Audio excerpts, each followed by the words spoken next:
بسم الله الرحمن الرحيم. السلام عليكم ورحمة الله وبركاته.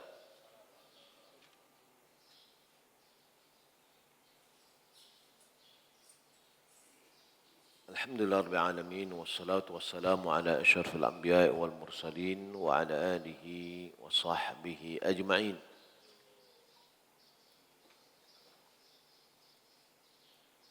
اللهم لا علم لنا إلا ما علمتنا إنك أنت العليم الحكيم. اللهم علمنا ما ينفعنا وانفعنا بما علمتنا وزدنا علما. اللهم إنا نسألك علما نافعا ورزقا طيبا وعملا متقبلا. اللهم لا سهل إلا ما جعلته سهلا وأنت تجعل الحزن إذا شئت سهلا. Kaum muslimin dan muslimat yang dimuliakan Allah Subhanahu wa taala, kembali kita melanjutkan pelajaran hadis-hadis dari Sahih Muslim.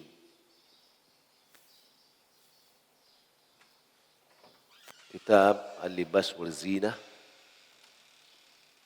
babun fi khatam al-wariq, fassuhu habashi. حدثنا يحيى ابن أيوب قال حدثنا عبد الله ابن وهب المصري قال أخبرني يونس ابن يزيد عن ابن شهاب قال حدثني أنس بن مالك قال كان خاتم رسول الله صلى الله عليه وسلم من وارق وكان فصه حبشيا.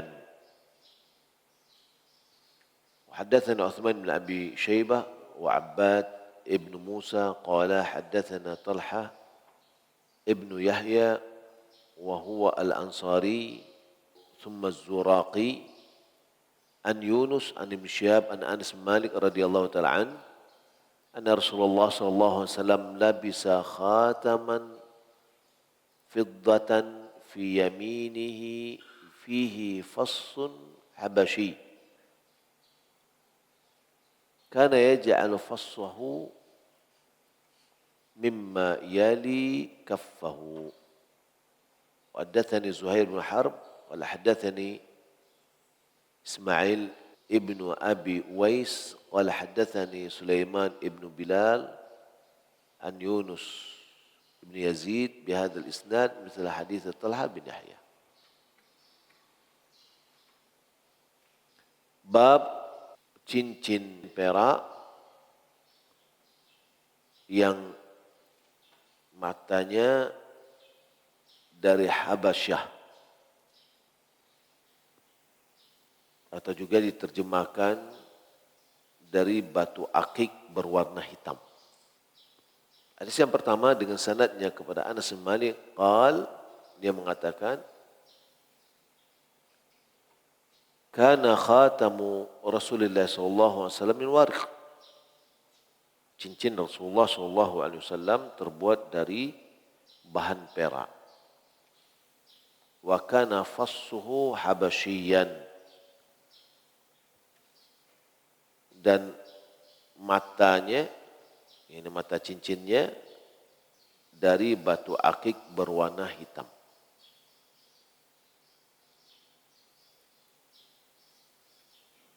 Ulama mengatakan yakni hajaran habasyian ay fassan min jaz'in aw aqiq.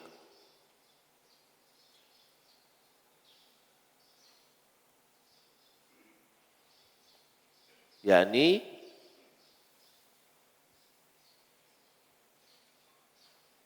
ulama mengatakan maknanya adalah batu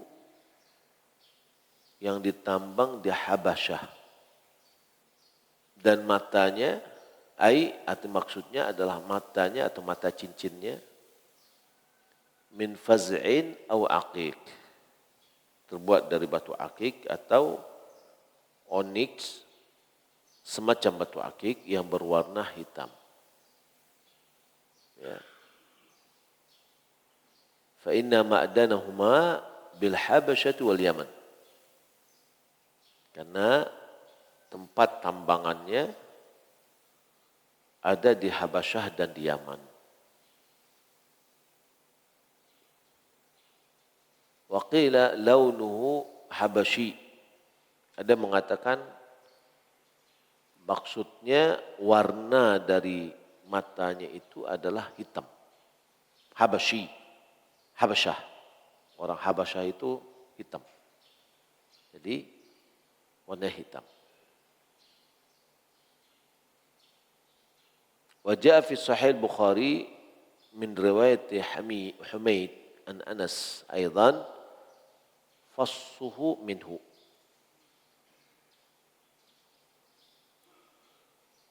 Datang riwayat di dalam Sahih Bukhari dari riwayat Humaid dari Anas mengatakan bahwa mata cincinnya darinya, yakni dari Habasyah. Hadzal asah. Ini yang lebih tepat kata Ibnu Abdul Bar.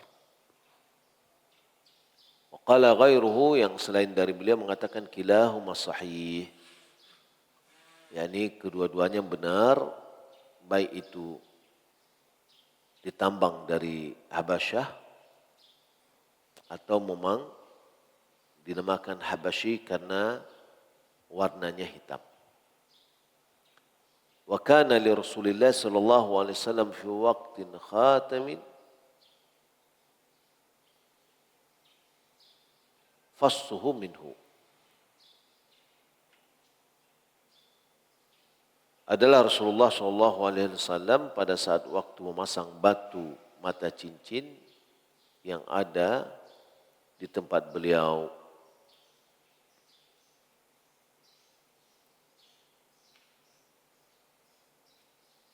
Wa fi waqtin khatamin min fassuhu habasyi wa fi haditsin akhar fassu min aqiq.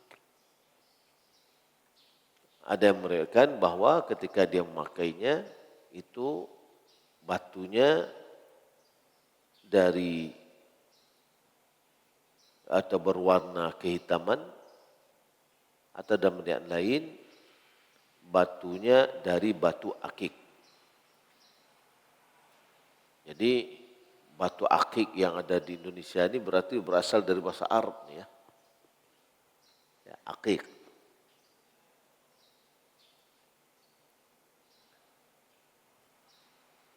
Ya, hadis kedua dijelaskan anna Rasulullah sallallahu alaihi wasallam labisa khataman fiddatan fi yaminihi. Bahwasanya Rasulullah sallallahu alaihi wasallam memakai cincin perak fi yaminihi, dipasang di tangan kanannya. Fihi fassun habasyi, di cincinnya ini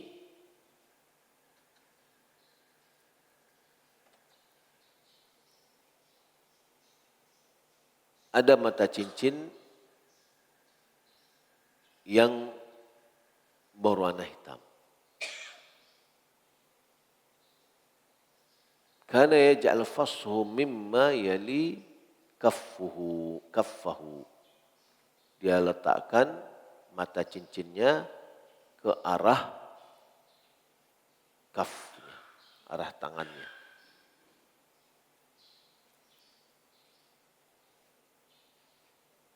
Nah, dalam hadis ini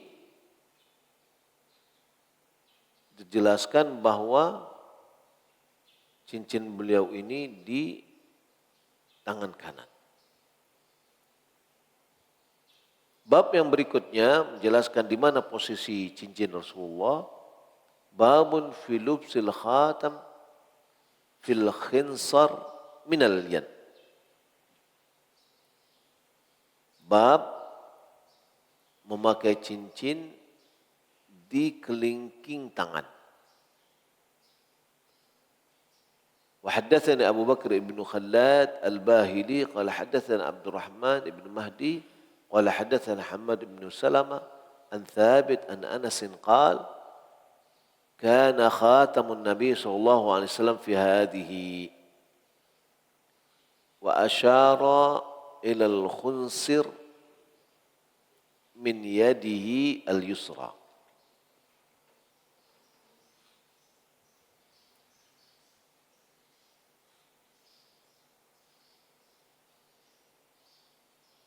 Anas bin Malik mengatakan cincin Nabi SAW dipaskai di sini.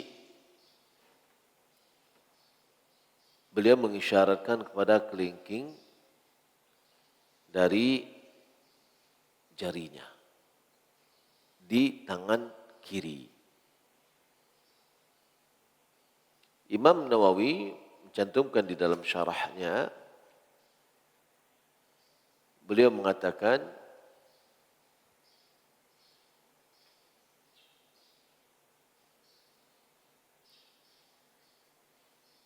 bahwa dalam hadis Hamad bin Salamah dari Thabit bin Anas, bahwasanya jari tangan Nabi SAW atau cincin Nabi SAW di kelingking di tangan kiri.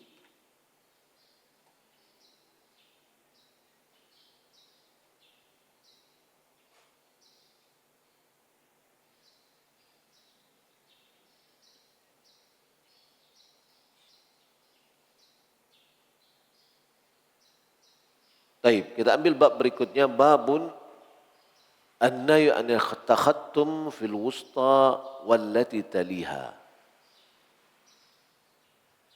Bab larangan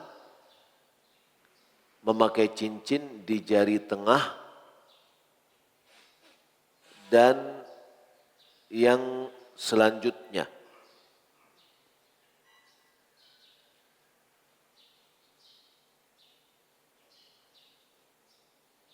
Yani yang dimaksud dengan selanjutnya ini adalah jari telunjuk.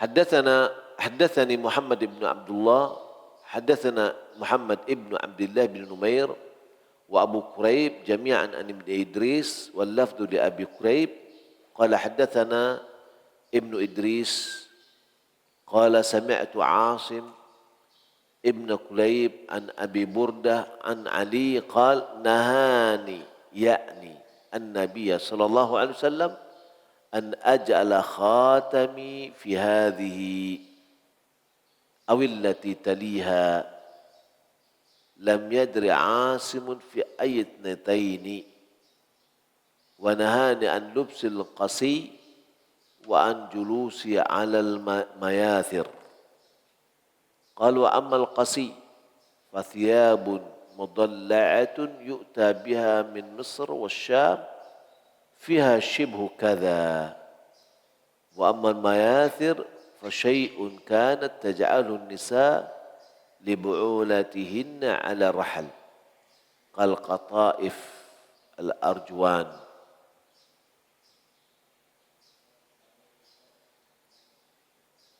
Ali bin Abi Thalib dia mengatakan,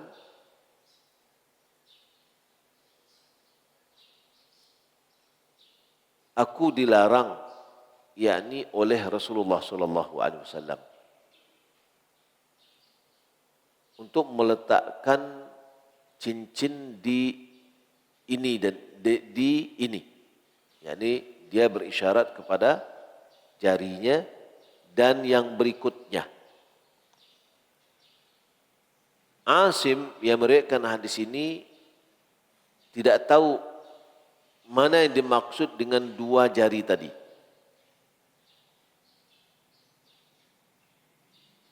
Juga aku dilarang memakai qasi atau qasi, dan aku dilarang untuk duduk di atas mayathir. Mayathir yang kita pelajari dahulu adalah pelana onta, kuda atau onta yang terbuat dari sutra. Wa ammal qasi, adapun qasi, Fathiyabun mudalla'atun yu'ta biha min Mesir wa Syam wa fiha shibhu kadza. Adalah pakaian yang bergaris yang diimpor dari Mesir dan Syam. Dia mirip seperti ini. Adapun mayathir syai'un kanat taj'alun nisa, dia adalah kain yang diletakkan oleh wanita libu'ulatihinna ala rahl, yang diletakkan oleh kaum wanita untuk suami-suami mereka seperti kain beludu yang berwarna merah menyala. Haddatsana Yahya ibnu Yahya qala akhbarana Abu al-Ahwas an Asim ibnu Kulayb an Abi Burda qala Ali nahani Rasulullah sallallahu alaihi wasallam an atakhattam fi isba'i hadhihi wa hadhi aw hadhihi qal fa'umma ila al-wusta wallati tadiha. Dengan sanadnya kepada Ali mengatakan Rasulullah melarangku untuk memakai cincin di jariku ini dan atau ini. Dia mengisyarat kepada jari tengah dan berikutnya. Imam Nawawi menjelaskan, waruya hadzal hadis yang mirip ini juga diriwayatkan di selain dari Imam Muslim. Dijelaskan as-sababatu wal wusta, yakni di telunjuk dan tengah. Jadi bisa kita ambil kesimpulannya bahwa dilarang memakai cincin di telunjuk dan di jari tengah. Wa ajma'al muslimuna ala anna sunnata ja'ala khatam ar-rajuli fil khunsir wa amma al-mar'atu fa innaha tattakhidhu khawatim fi asabi'.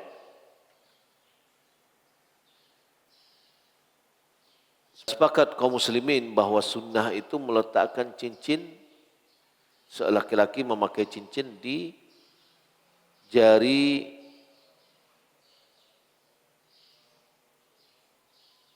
kelingking. Adapun wanita, dia boleh meletakkan cincinnya di jari-jarinya. Jadi perempuan boleh memakai jari semuanya boleh. Wal hikmah, qalu wal hikmatu fi qawnihi fil khunsir annahu ab'adu min al imtihan fima yata'ata bil yad li qawnihi tarfan. Yani diletakkan di kelingking ini, apa hikmahnya? Karena posisinya paling jauh. Jadi tidak mengganggu setiap aktivitas untuk mengambil. وَلِأَنَّهُ لَا يُشْغِلُ الْيَدِ عَمَّا يَتَنَاوَلُ مِنْ أَشْغَالِهَا. Ya, agar tangan tidak sibuk dari melakukan aktivitas akan posisi cincin itu. Jadi tangannya sebentar-sebentar dirubah-rubah gitu kan. Karena dia paling ujung. Bi khilafi ghairil khunsir. Berbeda dengan selain dari jari-jari itu. Ya. Wa yakrahu lirrajuli ja'ala fil wusta wallati taliha li hadzal hadits. Wa hiya karahatu tanzih. Dibenci bagi laki-laki untuk memakai cincin di tangan jari tengah dan yang berikutnya. Berarti jari tengah ada di sini. Bukan jari manis, jari telunjuk. Ya, jari tengah dan jari telunjuk. Wa hiya karahatu tanzih. Bahwasanya dia makruh ya untuk karahat tanzih yang bersifat makruh, lebih baik ditinggalkan. Wa amma takhattum fil yadil yumna aw al yusra faqad jaa fihi hadani haditsan wa huma sahihan. Adapun memakai cincin baik di tangan kanan atau di tangan kiri, kedua-duanya sudah ada hadisnya. Yang keduanya hadisnya sahih. Jadi mungkin berarti Nabi pernah memakai cincinnya yang kiri di tangan kiri, pernah di tangan kanan. Qala Darqutni lam yutabi' Sulaiman bin Bilal ala hadhihi ziyada wa hiya qawluhu fi yaminihi. Qala wa khalafahu al-huffaz an Yunus ma annahu lam yadhkurha ahad min ashab az-Zuhri ma tad'if Ismail bin Abi Aus wa riwayatu an Sulaiman bin Bilal wa qad dha'afa Ismail bin Abi Aus aidan Yahya bin Ma'in wa Nasai walakinnahu wathaqahu aktharun. Terjadi perbedaan pandang ulama di dalam masalah periwayatan tentang meletakkan cincin di bagian kanan terhadap seorang perawi, ada yang melemahkan dan ada yang menguatkannya. Wahtajja bihi al-Bukhari wa Muslim fi sahihihima. Yani Sulaiman bin Bilal ini dipakai oleh Imam Bukhari dan Muslim dan juga sebagian ulama yang lain. Sehingga yang akhirnya qad ittafaqa Talha wa Sulaiman 'alaiha wa qaulul aktsarin lam yadhkuruha lam yamna' sihhatuha fa inna ziyadah thiqah maqbulah. Ya, dianggap bahwa penambahan yang diriwayatkan oleh Sulaiman bin Bilal adalah diterima. Maka oleh karena itu tadi telah disebutkan bahwa hadis memakai cincin di tangan kanan dan tangan kiri kedua-duanya bisa diterima. Wa amma al-hukm fil mas'alah 'inda al-fuqaha fa ajma' 'ala jawaz takhattum fil yamin. Adapun hukum di dalam masalah ini menurut ulama fikih sepakat mereka bahwa bolehnya memakai cincin di tangan kanan. Wa ala jawazi fil yasar. Dan bolehnya memakai cincin di tangan kiri. Kedua-duanya boleh. Ya. Wala karahata fi wahidin minhuma. Tidak ada makruh sama sekali baik di kanan maupun di kiri. Wakhtalafu ayyatuhuma afdal. Mereka berbeda mana yang lebih afdal, di kanan atau di kiri. Fatakhattama kathiruna minas salafi fil yamin. Kebanyakan dari para salaf memakai cincinnya di tangan kanan. Begitu juga wa kathiruna fil yasar. Banyak juga yang di kiri. Wastahabbu Malikun al-yasar wa karihal yamin. Imam Malik lebih menyukai yang di kiri. Kurang menyukai yang di kanan. Wa fi madhhabina wa jahanil ashabina. Di dalam mazhab kita, yakni mazhab Syafi'i, ada dua pendapat menurut ulama-ulama Syafi'i. as-sahih annal yamin afdal li'annahu zinah. Yang dari dua pendapat itu yang sahih adalah yang kanan lebih didahulukan, lebih afdal. Kenapa? Karena dia adalah hiasan, kemuliaan, ya. Wal yaminu asyraf. Tangan kanan atau bagian kanan lebih mulia. Wa haqqu bizinah, yang lebih berhak untuk diberikan hiasan. Wal ikram, kemuliaan. Ya. Wa amma ma dzakarahu fi hadits Ali anil qasi wal mayathir fatafsiruha faqad sabaq bayan wadihan fi babihi wallahu alam. Adapun tentang qasi, kain yang bergaris-garis yang kemarin itu kita pelajari adanya sutra gitu ya. Bahwasanya kalau ada sutra hanya boleh kurang dari 4 jari. Kalau lebih dari itu maka tidak boleh. Ya. Adapun mayathir, kalau beludu yang terbuat dari sutra tidak boleh dijadikan tempat duduk. Jadi intinya adalah memakai cincin boleh baik di kiri maupun di kanan. Memakai cincin di jari tengah, di jari telunjuk, termasuk juga dalam riwayat yang lain dikatakan di jempol juga enggak boleh. Hanya boleh memakainya di kelingking dan jari manis. Lebih afdal itu adalah di jari kelingking. Hikmahnya apa? Karena dia paling ujung. Ya, paling ujung dan paling selamat dan terjaga dari segala bentuk aktivitas kita. Jadi siapa yang pakai pakaian pakai cincinnya kiri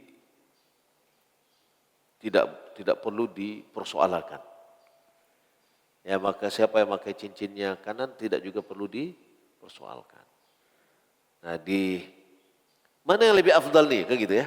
Lebih afdal dari sebagian ulama Syafi'i, dia berpandangan lebih afdal adalah kanan.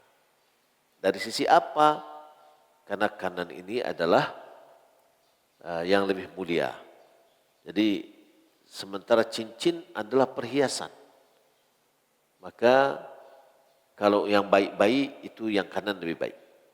Nah, yang jelek-jelek adalah yang kiri. Ya, bersih-bersih adalah kiri. Ya. Walhasil di dalam pemakaiannya begitu juga dengan jam tangan, mau bagian kanan boleh, mau yang kiri boleh. Ya. Karena Nabi SAW dari hadis Aisyah radhiyallahu taala anha, kana yujibuhu tayammun fi kulli syai.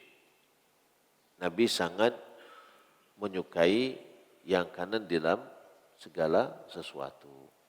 Wallahu taala alam, ini yang dapat kita sampaikan ya. Perjalanan kita dengan cincin cukup panjang. Nah, dan insyaallah nanti mulai membahas dengan pakaian-pakaian yang lain ya. Wallahu taala alam. Wassalamu Muhammad wa ala alihi wa sahbihi ajmain. Wassalamualaikum warahmatullahi wabarakatuh.